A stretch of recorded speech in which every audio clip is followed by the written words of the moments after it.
tey ñu ñëw seet si leen parce que ça fait plus de 6 mois les autorités yi ñëwee pour toj quelques pans de maison.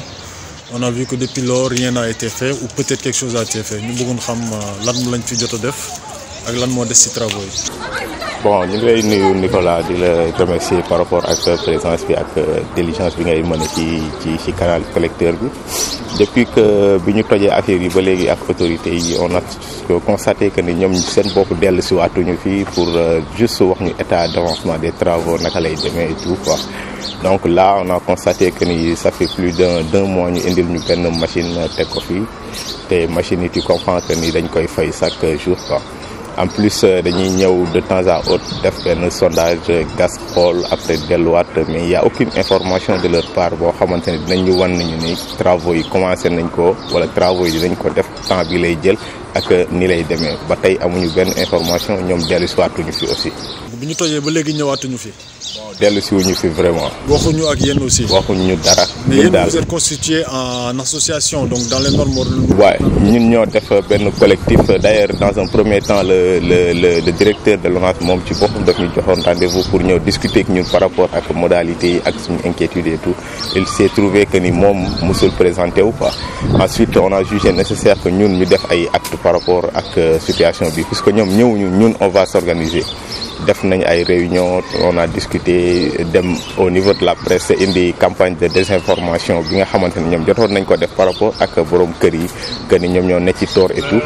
biñ paree ci loolu on a adressé des correspondances ba présidence sous-préfecture préfet bi au niveau de la SNHLM au niveau de l'ONAS autorités yi nga xamante ne yëpp concerné na leen adressé nañ leen benn correspondance pour wax leen état bi fii li fi xew ak lan moo ciy dëgg ak lu si nga xamante ni c'est de la désinformation quoi. mais boobu ba léegi amu leen ci benn réaction. Bon, la première réaction qu'on a eue bi ñu yóbbee lettre bi à la présidence mooy conseil des ministres bi njëkk a am le président en avait parlé. On a constaté que le lendemain immédiatement benn forte délégation ñëw na fi pour xool état des lieux et tout mais c'est comme si dañuy agir par rapport ak li nga xamante ne moom le président a décidé ou pas ñëw nañ xool nañ après demaat nañ et puis y a plus rien quoi.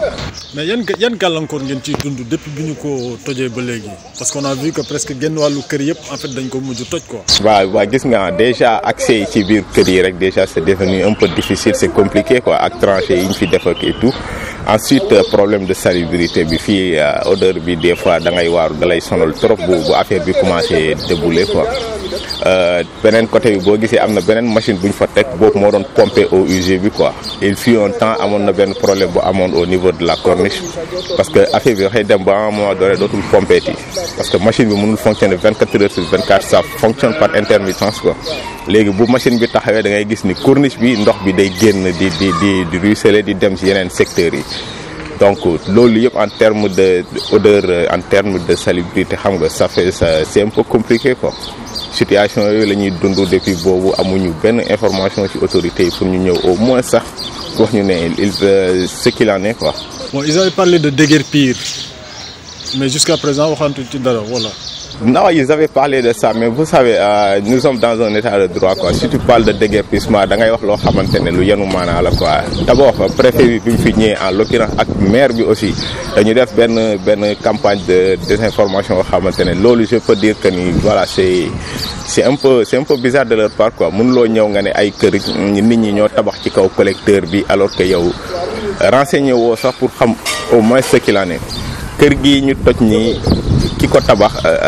SNHLM moo tabax ci kaw collecteur bi parce que paa bi dafa yor ay këyitam yu leer yor titre foncier am et tout bi mu bëggee tabax tamit surélévation la def bi mu ko bëggee def il est allé voir les autorités compétentes en la matière dem na ci mairie bi dem na sous-préfecture dem na ci cadastre dem na ci SNHLM